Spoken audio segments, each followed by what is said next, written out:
नमस्कार। जय श्री कृष्ण। आज हम आपको सुनाएंगे ज्येष्ठ पूर्णिमा की व्रत कथा, जिसे बट पूर्णिमा भी कहा जाता है।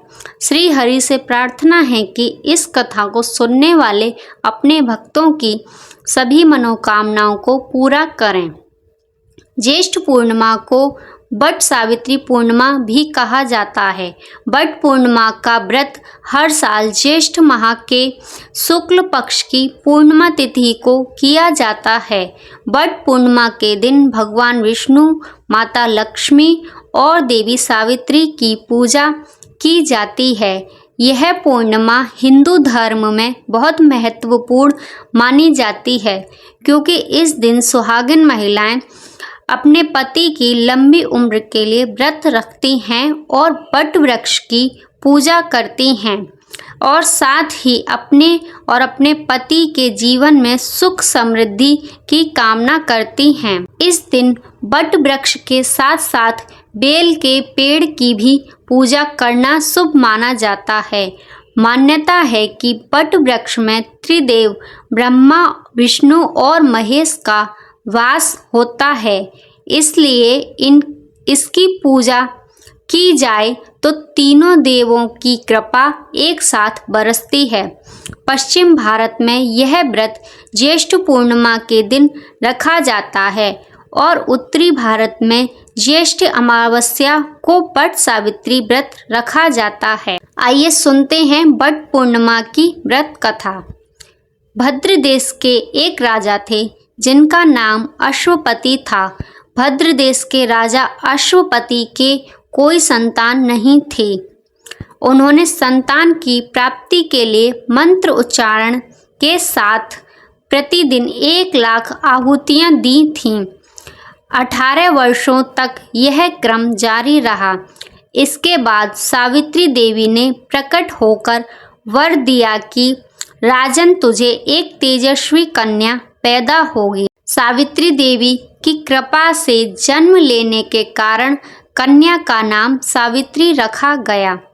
कन्या बड़ी होकर बेहद रूपवान हुई। योग्य वर न मिलने की वजह से सावित्री के पिता दुखी रहते थे। उन्होंने अपनी कन्या को स्वयं वर तलाशने के लिए कह दिया। सावित्री तपोवन में भटकने लगी। वहाँ साल्व देश के राजा धूम्रसेन रहते थे। उनका राज्य किसी ने छीन लिया था। उनके पुत्र सत्यवान को देखकर सावित्री ने पति के रूप में उनका वरण किया। ऋषिराज नारद को जब यह बात पता चली तो वह राजा अश्वपति के पास पहुँचे और कहा कि हे राजन, आप यह क्या कर रहे हैं? सत्यवान गुणवान है, धर्मात्मा है और बलवान भी है, पर उसकी आयु बहुत छोटी है। वह अल्प आयु है।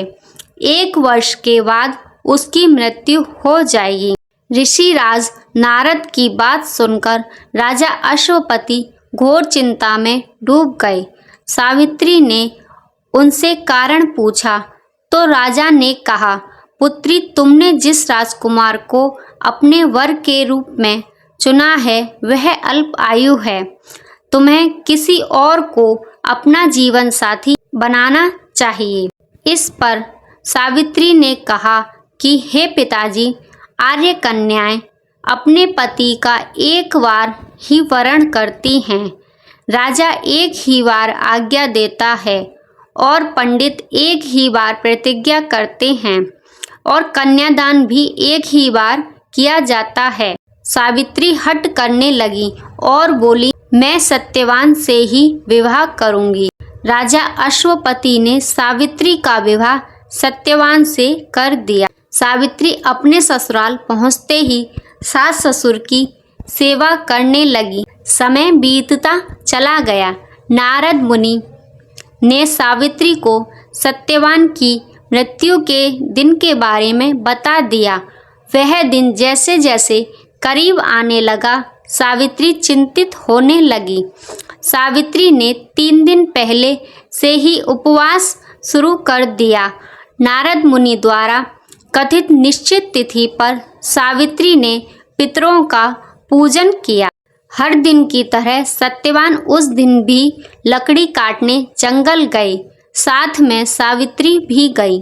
जंगल में पहुंचकर सत्यवान लकड़ी काटने के लिए एक पेड़ पर चढ़ गए। तभी उसके सिर में तेज दर्द होने लगा। दर्द से व्याकुल सत्यवान पेड़ से नीचे उतर गए। सावित्री अपना भविष्य समझ गई। सत्यवान के सिर को गोद में रखकर सावित्री सत्यवान का सिर सहलाने लगी। तभी वहां यमराज आते दिखे। यमराज अपने साथ सत्यवान को ले जाने लगे। सावित्री भी उनके पीछे पीछे चल पड़ी। यमराज ने सावित्री को समझाने की कोशिश की कि यही विधि का विधान है, लेकिन सावित्री नहीं मानी। सावित्री की निष्ठा और पति परायणता को देखकर यमराज ने सावित्री से कहा कि हे देवी, तुम धन्य हो, तुम मुझसे कोई भी वरदान मांगो। सावित्री ने कहा कि मेरे सास ससुर वनवासी हैं और अंधे हैं, आप उन्हें दिव्य ज्योति प्रदान करें। यमराज ने कहा ऐसा ही होगा, जाओ अब लौट जाओ। लेकिन सावित्री अपने पति सत्यवान के पीछे पीछे चलती रही। यमराज ने कहा देवी तुम वापस जाओ। सावित्री ने कहा भगवान, मुझे अपने पति देव के पीछे पीछे चलने में कोई परेशानी नहीं है। पति के पीछे चलना मेरा कर्तव्य है। यह सुनकर उन्होंने फिर से उसे एक और वर मांगने के लिए कहा। सावित्री बोली, हमारे ससुर का राज्य छिन गया है, उसे पुनः वापस दिला दें। यमराज ने सावित्री को यह वरदान भी दे दिया और कहा अब तुम लौट जाओ। लेकिन सावित्री पीछे पीछे चलती रही।